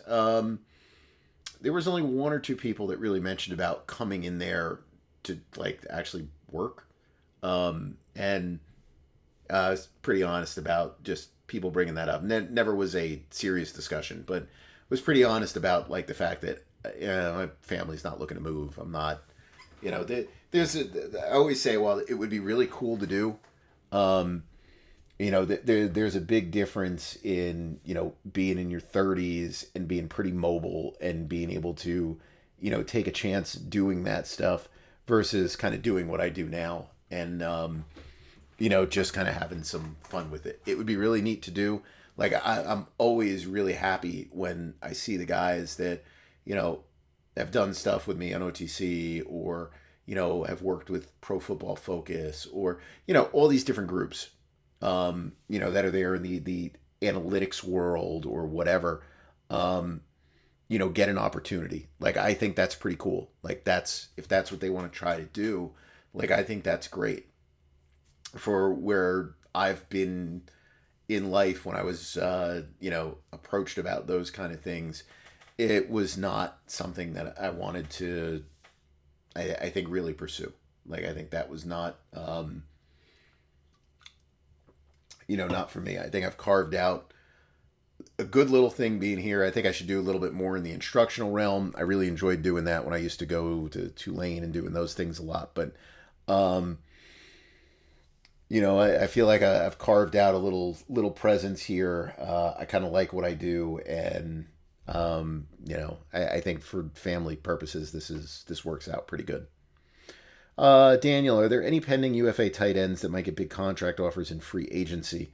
That's a good question. You know, you never know. I haven't really even looked at free agency. I gotta update that. I'm still talking about 2023 instead of 2025. Let's take a look at tight ends. Let's go by snaps. Conklin, Ertz, Johnson, Hooper, Munt, Gesicki, Mo Alley Cox. I am not seeing free agents here that stand out to me. Maybe there's somebody buried on this list. Let me make sure I'm just looking at unrestricteds. I'm not seeing anybody that stands out. Maybe there's somebody who's hurt, so he's not getting you know, big number. I'm not seeing anybody that stands out. I think when you're getting into the extensions and you've got some players like Pitts or something like that have that big draft pedigree, there might be some movement there. But I don't see it here. You know, I'm not seeing that in free agency, at least. Quality Smoke. What is the over/under for how many reliable contributors does a team need to add each year through draft, free agency, trade, or UDFA to build towards championship roster? I have a feeling 4.5 is about right. You know, so I think it depends, obviously, on what the state of the team is, right? Like, if you're the Panthers, you probably need to get more than 4 players that contribute next year if you want to be a good football team. I think for teams that are already pretty decent, you know, if you're looking at teams that, like let's get rid of those couple of teams with those great quarterbacks. The Bills and the Chiefs and the Ravens. I think when you look at those teams that just fall in that category under that, I think every year you do need to find a way to probably add 3 to 4 players, maybe more, maybe even 4 to 5, that will let you continue to extend that period of relevance as a team. Too many teams are static with their roster approach, and they don't look to do that. Their teams function as 2-year windows, and that first year window it's fine, second year window not as much. But I think if you look at things from the point of view, and again, the quarterback trumps all, but if you are a team that's solid, like Detroit or something like that, that's been solid for the last couple of years. Like they're very good this year. So I shouldn't say solid meaning for this year. I think when you look at them, they're a team that's continued to add contributors, whether it's been through the draft or free agency, that just kind of keep adding little incremental improvements to that roster. And I think that's kind of what you have to do, because when you don't do that, that's when you get too stagnant, you get too reliant on older players, and just that natural decline happens. So I would probably lean more towards 3 to 4, but it probably depends on how you're going to define a reliable contributor. But I think you do need to constantly be searching for players who are going to be in those roles of being kind of like a starter / spot starter, to pick up the slack for guys who don't have as good of a year the following year, or, just for positions that you lost in free agency or you needed to improve in. Texas Lions fan, can you break down how you think the Lions will be able to pay market value for 8 guys who are all top 5? So, as long as the owner's giving them the budget, you make things work with the cap. So, when you look at a team like the Lions, the issue is never front end of an extension. The issue is what happens 2 or 3 years down the line when all those contract numbers become pretty big on the cap. Like, can you at that point in time, assuming guarantees have run out, can you make those hard decisions and say, we need to step away from, these 2 guys because we need to constantly keep, functioning. And that's hard. I think that's a challenge that a lot of teams have difficulty with, and they end up pushing on those same players, and then they get stuck with these high-valued contracts when the players are not high-valued players anymore. The other thing is you've got to continue to draft well. You have to be able to make sure that if you've got all these high-priced players, that at all of these other positions, you've got low-priced ones. You don't want to have to be going into free agency. Like when you sign your pass rusher to a contract that's like $35 million, I know he's hurt right now, but let's say $35 million a year. You don't want to be in a position, if you're Detroit, to have another pass rusher that earns $15 million a year and another situational guy that earns $5 million. You need to have another draft pick that's there.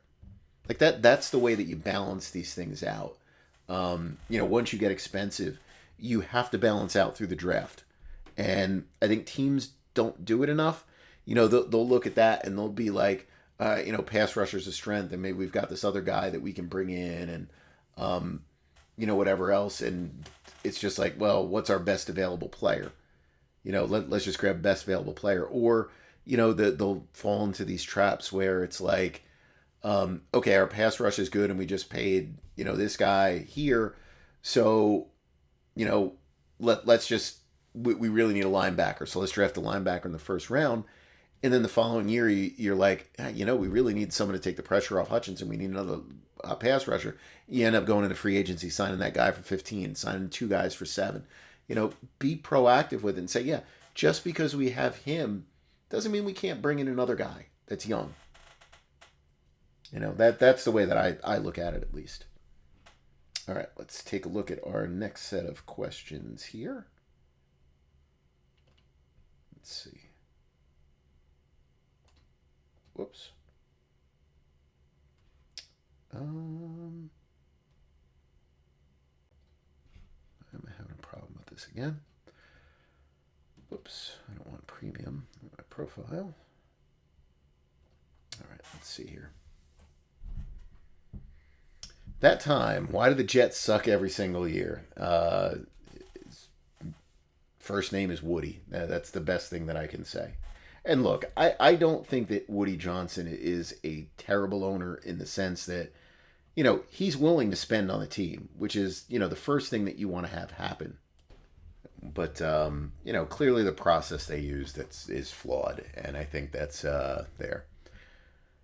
Chief Chad, how long do you sit on the toilet when you poop? That's an interesting question. Ricker, can you just emphasize how piss poor the Daniel Jones contract was for any people who are still defending it? I think I did enough of a job with that before. It is what it is. There's not much you can say. It was not a good decision. And again, I don't see in any way, shape, or form that was hindsight analysis. That's, what was being said, I think, at the time.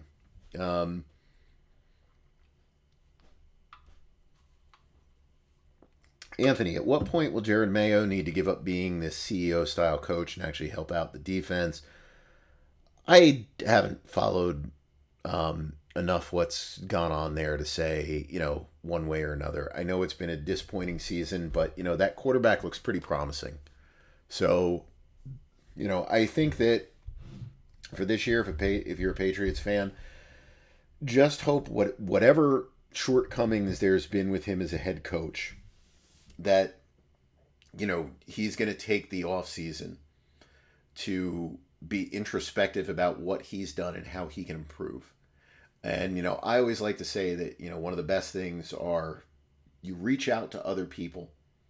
I know I've done this a couple of times for people before,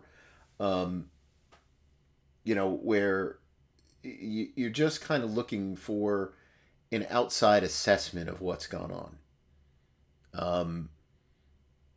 You don't have to be brutal about it or anything, but I mean, you want to give an honest assessment of a team, and you can do that by having a layer or two in between.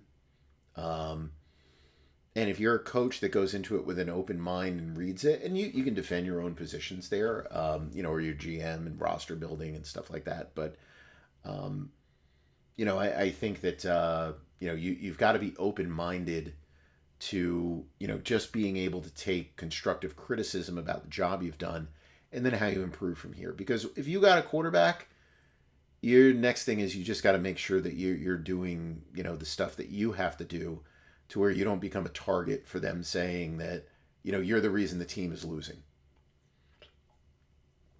Connor, any update on next year's cap number? No, I don't have anything on that. David, what contract might the Seahawks extend Geno at? I would guess very similar to the number he's at now. Jake, rank the teams who drafted rookie quarterbacks in the first round in order of who is best set up for the future. The Bears, the Commanders, the Patriots, the Falcons, Vikings, or Broncos? Oh gosh, that's a really good question. So I'm going to say the Commanders are number one because the quarterback has just been so good. I front office is probably a little bit of a question mark. But I would say that they're number one. Let me look at a couple things here. Number two,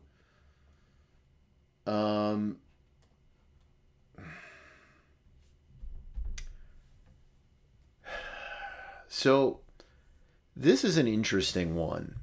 For number two, you've got the Bears, you've got the Patriots, and you've got the Broncos. So I think right now people are going to say you've got question marks at the head coaching position with the Bears.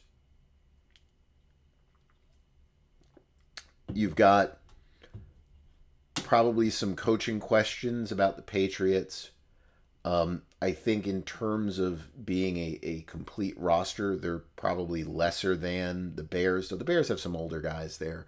Not old, but older.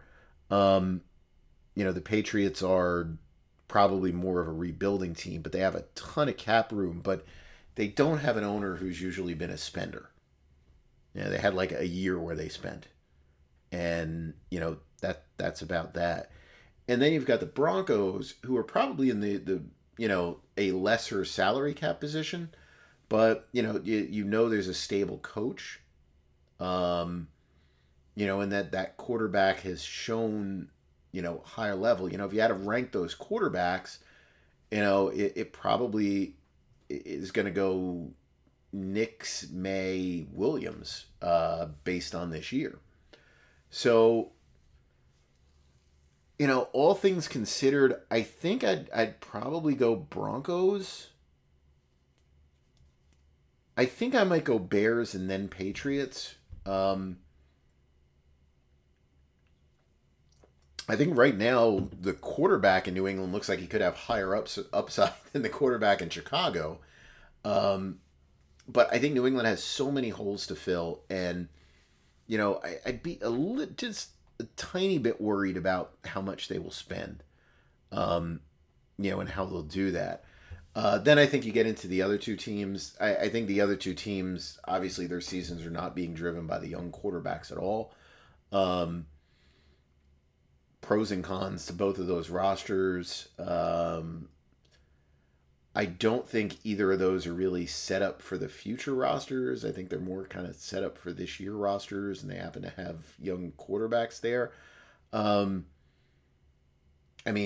guess I would just say that, Minnesota, I guess, then Atlanta. I think Minnesota's roster is probably a little better than Atlanta's. But, I don't know. That's, to me, that's not as big of a deal. I think what we've seen, those other teams are better set on there, because I think what's going to happen in Atlanta is young quarterbacks probably not coming in next year either. I don't think. And you may have some questions in Minnesota. I'm not even sure on that.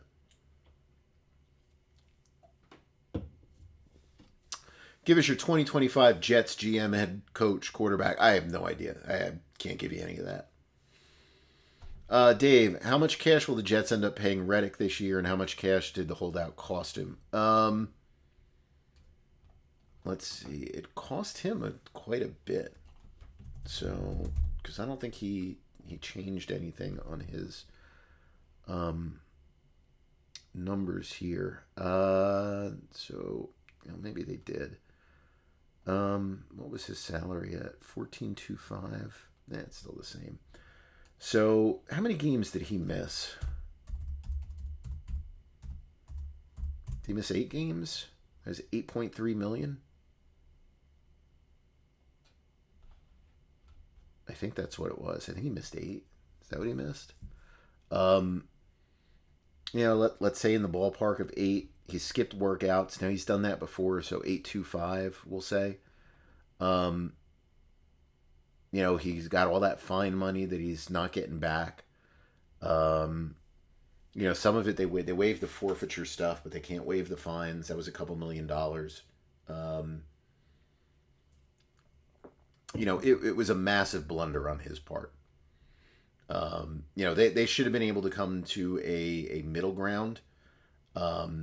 They didn't do that. I mean, he's not going to hit these incentives. Most of them. There's one he might hit. But, they should have come to a deal, but it made no sense what he did. No sense at all. Brian, make a prediction. Which current NFC West head coach will be the first to be fired? Kyle Shanahan is the oldest coach at 44. Mike McDonald, the youngest, at 37. Well, fired, I think the first to go is going to be McVay. I think he's going to retire. I think if Stafford is going to leave the team, which I think is likely, I could see McVay not wanting to. Look, the guy's been so successful. He's so good at his job. But, like a Gruden, like a Parcells, I think you got kind of get, um, I don't know if burned out is the word, but you reach a certain level and you don't want to deal with having to go all the way back to the beginning and build back up. It's more of a Parcells thing probably than a Gruden thing. Um, it's like you don't want to do that, and I think that's kind of the case. I don't think Kyle's going to go anywhere. So I'm not sure. I can't really say. Which will be the first to go, but I think McVay will be the first to switch because I think he'll retire. He'll get back into football at some point, but I think he'll retire. Vin, how much more does Jamar Chase get than Justin Jefferson with the season he's having? You think it's with Cincy or do they trade him? I don't think it'll be with Cincinnati. I don't think they'll trade him either. I think he'll be franchised and you'll just get a very nasty contract squabble over next year. All right, let's see if there's any other questions. I think these are all questions that I got. So I think I got those covered. All right, let's go to Blue Sky. See if there's anything here. I don't think so. Let's see if there's any in the initial one. No, there's a couple there. Hold on.